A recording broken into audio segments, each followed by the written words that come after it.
इंतजार कर रहे हैं हमारे राजस्थान से आए हुए हमारे बांसवाड़ा सांसद राजकुमार रोज जी।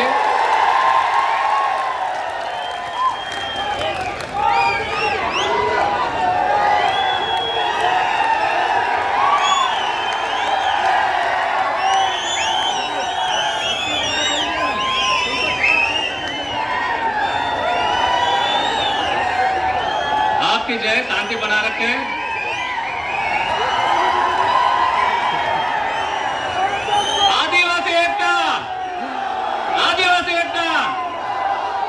जब हल्दी घाटी का युद्ध हुआ था महाराणा प्रताप और अकबर की सेना के बीच में, उस समय महाराणा प्रताप हार गए थे। तब उस समय जब हमारे राजपूत बहनें जब जौहर करने लगी, उनका आत्मसम्मान जाने लगा, उस समय हमारे जो पूर्वज है राणा पूंजा भील, उन्होंने मदद की और हमारी जो राजपूत बहनों की अस्मत बचाई। ऐसी धरती से आए हमारे राजकुमार रोज जी को मैं आमंत्रित करता हूँ। भाई राजकुमार रोज जी।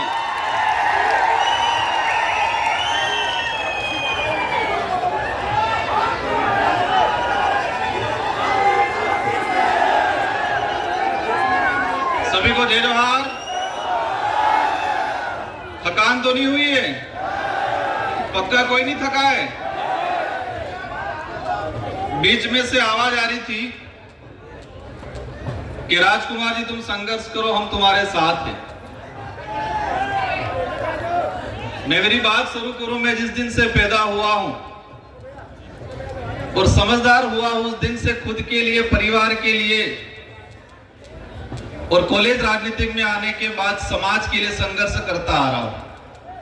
और जब तक ये सांसें रहेगी, ये संघर्ष जारी रहेगा। और आप जैसे साथियों का विश्वास,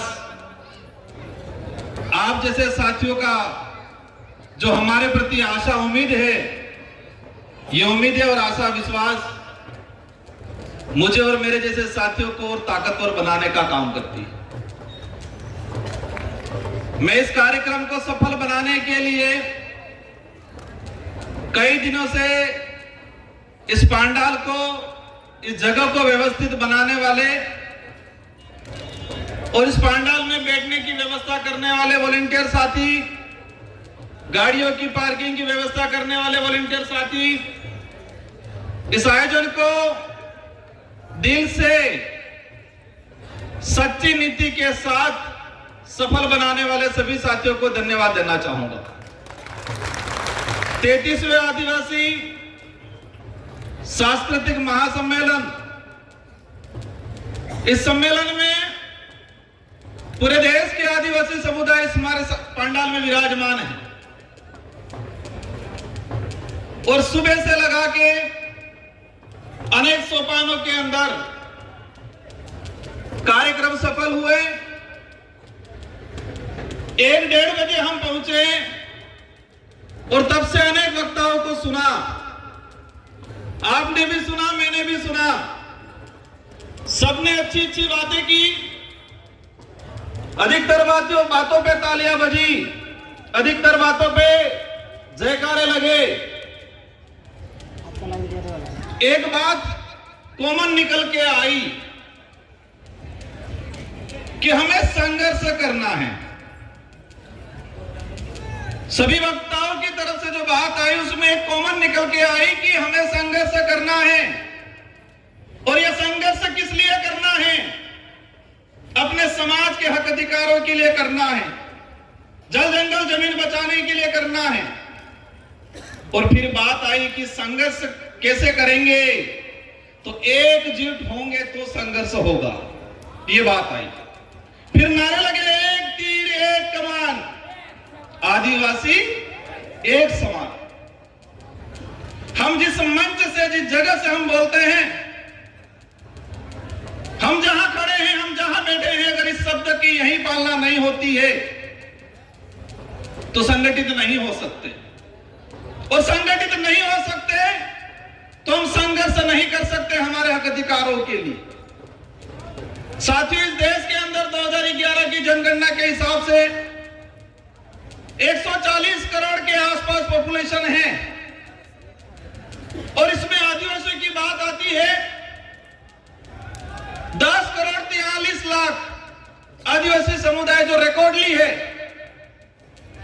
3 से 4 करोड़ आदिवासी अपने कागजी आदिवासी प्रमाण पत्र लेने के लिए संघर्ष कर रहा है देश में।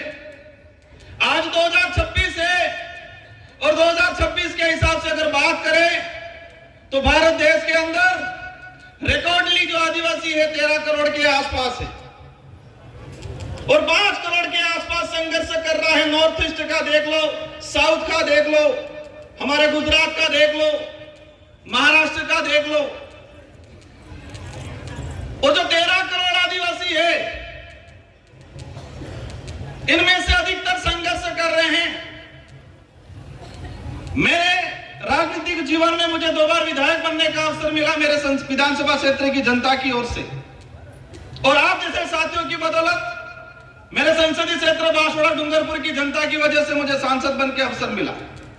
मैं बैठे बैठे विचार कर रहा था, कई साथी पूछ रहे थे राजकुमार जी आपका नंबर कब आ रहा है।